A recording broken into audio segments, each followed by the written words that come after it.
हम लोग electric field strength calculate करने जा रहे हैं, ठीक है। यूनिफॉर्मली चार्ज इन्फिनाइट रॉड को लेके, और इसमें हम लोग यूज़ करेंगे कूलम्स लॉ, ठीक है। तो इस चार्ज रॉड के सेंटर से किसी आर डिस्टेंस पे हम लोग कैलकुलेट करेंगे, ठीक है। तो देखते चलिए, ये मान लीजिए इसका ये यहाँ पर कहीं सेंटर हो रहा होगा, और इस सेंटर से आर डिस्टेंस पे किसी पॉइंट पी पे हम लोग कैलकुलेट करेंगे। तो कैलकुलेट कैसे करेंगे वो देखिए। पहले तो ये यूनिफॉर्मली चार्ज है, यूनिफॉर्मली चार्ज इन्फिनाइट रॉड मतलब समान रूप से इसमें चार्ज आपको डिस्ट्रीब्यूटेड होगा, कहीं कम कहीं ज़्यादा ऐसा नहीं होगा। तो इसके सेंटर से आर डिस्टेंस पे हम लोग किसी पॉइंट पी पे कैलकुलेट करना है। तो कूलम्स लॉ के इस्तेमाल से हम लोग करेंगे इसको। गॉस लॉ से भी किया जा सकता है, लेकिन कूलम्स लॉ से कैसे करेंगे, यहाँ पर इस पॉइंट पी पे हम एक चार्ज क्यू नॉट ले लेंगे, टेस्ट चार्ज है ये, तो ये पॉजिटिव होगा, है ना। और हम लोग जानते हैं इलेक्ट्रिक फील्ड जो होता है मेरा वो इक्वल होता है force divided by Q naught. तो इलेक्ट्रिक फील्ड कैलकुलेट करने के लिए क्या करेंगे, यहाँ से जो इस पर फोर्स लग रहा होगा उस फोर्स को कैलकुलेट करेंगे, जो भी इस पर लग रहा होगा इस क्यू नॉट पे फोर्स, उसको कैलकुलेट करेंगे और उसको डिवाइड कर देंगे इस क्यू नॉट से। तो देखिए अब क्या करेंगे हम लोग, इसके सेंटर से किसी एल डिस्टेंस पे जाने के बाद हम लोग एक छोटा सा लेंथ कट कर लेंगे डी एल। ये छोटा सा लेंथ डी एल हो गया मेरा यहाँ से यहाँ तक, और इस छोटे से लेंथ डी एल में छोटा सा चार्ज डी क्यू होगा, और इस छोटे से चार्ज डी क्यू की वजह से यहाँ पे एक इलेक्ट्रिक फोर्स लग रहा होगा, है ना। तो इस तरह से इस पे ऐसे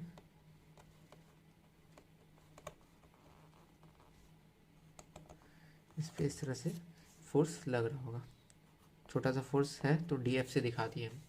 उसी तरह से और यहाँ पर जो एंगल बना रहा है ये थीटा बना रहा है, और इस डी क्यू से इस क्यू नॉट तक का जो डिस्टेंस है वाई है, ठीक है। उसी तरह से हम फिर इसके सेंटर से एल लेंथ ले लेंगे, इस तरह से कुछ एल लेंथ लेने के बाद यहाँ पर एक छोटा सा कट लगा लेंगे, डी एल लेंथ का कट लगा लेंगे, डी एल लेंथ का कट लगा लिया हमने यहाँ से यहाँ तक, और इस छोटे से डी एल लेंथ में डी क्यू चार्ज होगा। इस छोटे से डी क्यू चार्ज की वजह से यहाँ पर एक इलेक्ट्रिक फोर्स लग रहा होगा,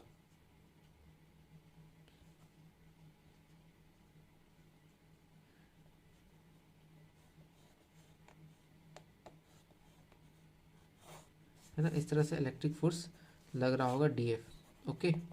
और यहाँ पे जो एंगल बन रहा होगा ये थीटा बन रहा होगा,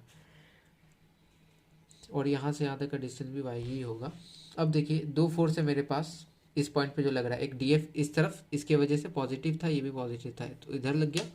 और डी क्यू के वजह से इस क्यू नॉट पे इधर लग रहा है। तो अब दो फोर्स है और दोनों फोर्स का मैग्नीट्यूड सेम है, तो रिजल्टेंट एकदम 20 से आ रहा होगा, इस तरह से ऐसे 20 से आ रहा होगा रिजल्टेंट, ठीक है। अब इस रिजल्टेंट को कैलकुलेट करने के लिए कैसे करेंगे, तो ये एंगल थीटा है तो ये भी angle theta, vertically opposite angle, ये एंगल थीटा तो ये भी एंगल थीटा। अब इस डी एफ का एक कंपोनेंट तोड़ेंगे तो इस तरफ एक कंपोनेंट टूट रहा होगा इसका, है ना। एक कंपोनेंट इस तरफ टूटेगा और एक इस तरफ टूटेगा इसका, ओके, ऐसे और एक ऐसे। तो इसका एक कंपोनेंट इधर टूट जाएगा और एंगल के साथ है तो इसको डी एफ कॉस थीटा लिखेंगे, और एक कंपोनेंट इसका इस तरफ टूट रहा होगा जिसको हम लोग डी एफ साइन थीटा ले लेंगे, क्योंकि इसके साथ हमने एंगल नहीं लिया है ना इसका। उसी तरह से इस डी एफ का भी एक कंपोनेंट टूटेगा इस तरफ और एक इसी तरफ, है ना। तो एक इस तरफ टूट रहा होगा तो ये भी ऐसे डी एफ कॉस थीटा लिखा जाएगा, और एक इस तरफ टूट रहा होगा इसका component,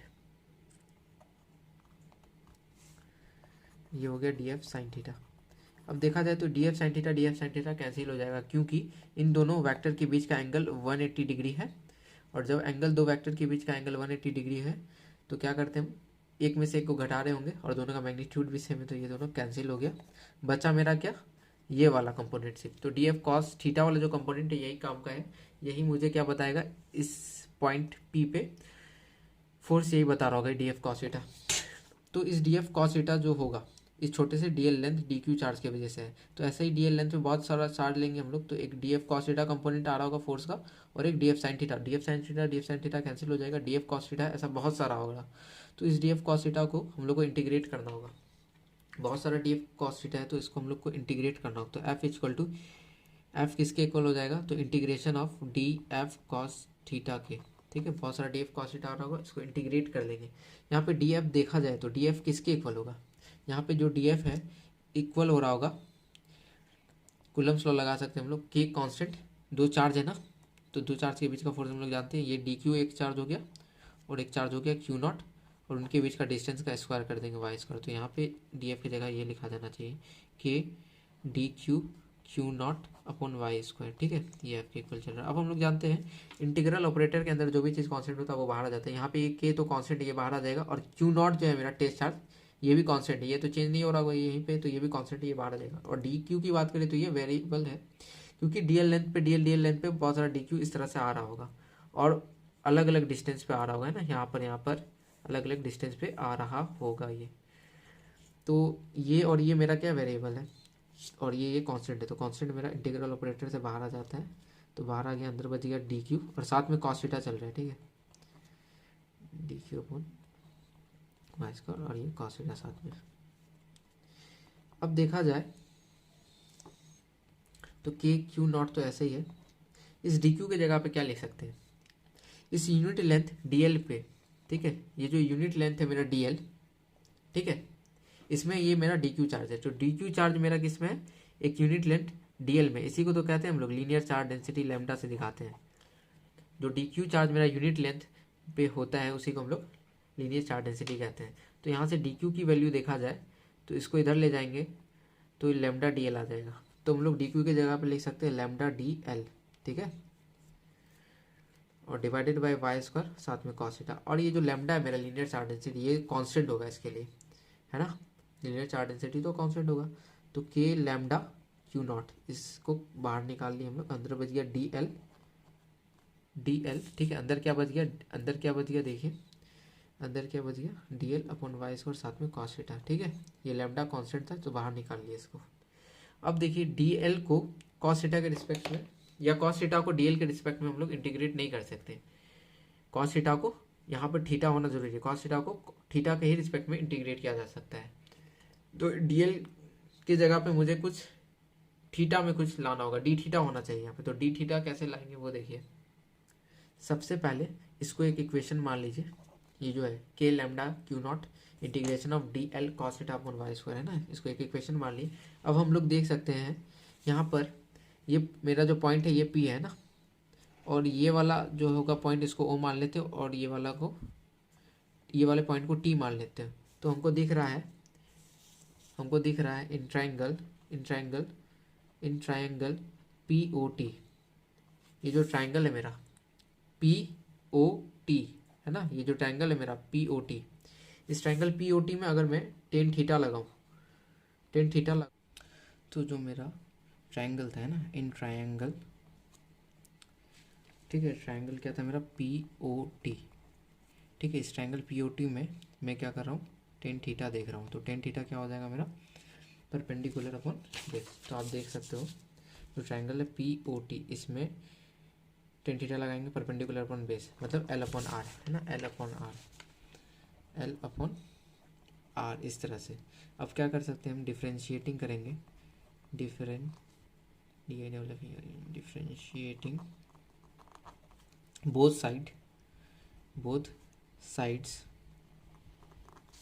sides with respect to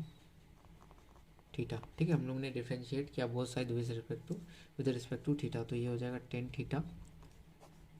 D by D theta is equal to, देखिए यहाँ पे हम लोग एल को डिफ्रेंशिएट करेंगे थीटा के रिस्पेक्ट में, और ये वन अपॉन आर को ऐसे ही रहने देंगे, कॉन्स्टेंट है ना ये आर मेरा, तो इसको ऐसे ही रहने दिए। तो डिफ्रेंशिएशन टेन थीटा का क्या हो जाएगा, सेक स्क्वायर थीटा, और ये D L by D theta ऐसे रखने दीजिए वन अपॉन आर, ये डी थीटा डिवाइड में इधर आके मल्टीप्लाई में, तो D theta sec square theta upon में क्या बच गया इधर D L into one upon R, ये आर डिवाइड में इधर आके मल्टीप्लाई में, तो R into D theta into sec square theta equal to D L आ गया। ये जो वैल्यू आई है डी एल की, तो ये क्या करेंगे हम लोग पुट कर देंगे, या पुटिंग बोल सकता हूँ, putting value of D L in equation one, जो एक इक्वेशन था मेरा वन, उसमें हम लोग पुट कर लेंगे ना, ये जो इक्वेशन था मेरा, ठीक है, ये जो इक्वेशन था K lambda Q naught integration of D L upon Y square cos theta, इसमें हम लोग पुट करेंगे। तो पुट करते हैं F equal to K lambda Q naught integration of D L divided by Y square, है ना, वाई स्क्वायर कॉस थीटा। इसमें हम लोग डी एल की वैल्यू पुट करेंगे तो देखिए क्या हो जाएगा, K lambda Q not,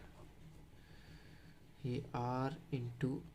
sec square theta ऐसा लिख सकते हैं with respect to D theta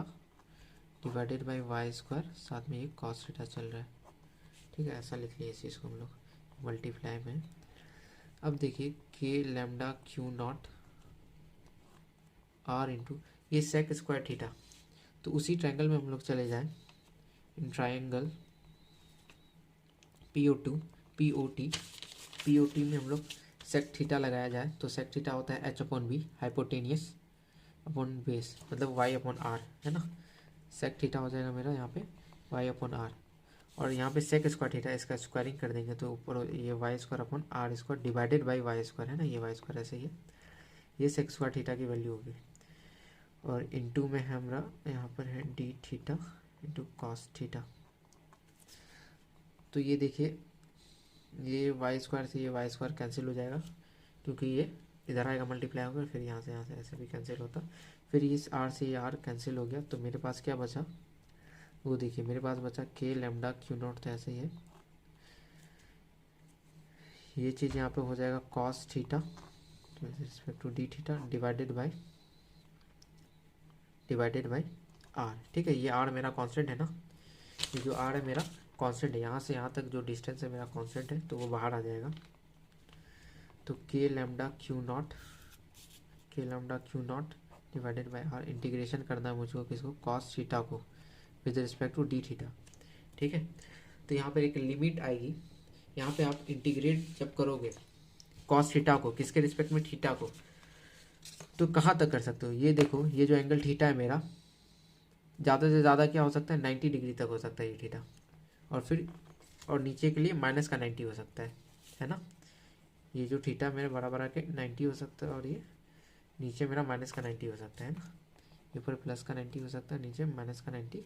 हो सकता है, ये डी एल लेंथ इस तरह से हो सकता है और इस तरह से, तो यहाँ पर इसकी लिमिट हो जाएगी +90 और ये -90। तो अब ये के लैम्डा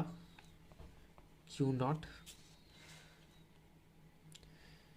अब देखिए इंटीग्रेशन ऑफ कॉस थीटा क्या हो जाएगा with respect to theta sine theta, और लिमिट्स जो है मेरी यहाँ पर वो क्या है +90 -90। सो इसको सॉल्व किया जाए तो के lambda Q not upper limit क्या है साइन 90, फिर माइनस ब्रैकेट के अंदर लिख सकते हैं हम लोग साइन -90 इस तरह से। तो इसको सॉल्व किया जाए तो ये हो जाएगा मेरा, देखो आपके लैम्डा क्यू नॉट ये डिवाइडेड में आर है, और ये साइन 90 की वैल्यू होती है 1 माइनस साइन 90 डिग्री क्या हो जाएगा मेरा -1, तो माइनस माइनस प्लस हो जाएगा +1, तो मेरा एफ वहाँ पर कितना आ गया था K lambda Q naught divided by R, और ये 2 इस तरह से कुछ आ रहा था। अब देखो ठीक है, ये मेरा एफ़ की क्या वैल्यू आ गई 2 K lambda Q naught divided by R, ये मेरी एफ़ की वैल्यू आई है, और हम लोग जानते हैं इलेक्ट्रिक फील्ड होता है एफ अपॉन क्यू नॉट, तो एफ मेरा 2 K lambda Q naught divided by R है और डिवाइडेड बाई क्यू नॉट, ये क्यू नॉट से ये क्यू नॉट कट गया, तो इलेक्ट्रिक फील्ड क्या आया मेरा 2 के लैम्डा अपॉन आर, ये मेरा इलेक्ट्रिक फील्ड निकल के आया। इस चीज़ को हम लोग ऐसा भी लिख सकते हैं 2 लैम्डा और ये के क्या हो जाता है 1/4πε0 आर, ऐसा भी इसको हम लोग चाहे तो लिख सकते हैं। तो इसको फर्दर सॉल्व किया जाए तो ये 1 टाइम्स ये 2 टाइम्स कट जाएगा, तो lambda upon two pi epsilon naught R, ये मेरा इलेक्ट्रिक फील्ड निकल गया। तो इलेक्ट्रिक फील्ड निकल गया क्या है उस पॉइंट पी पे, बोलेंगे lambda upon two pi epsilon naught R निकल गया है। ये मेरा फाइनल हो गया।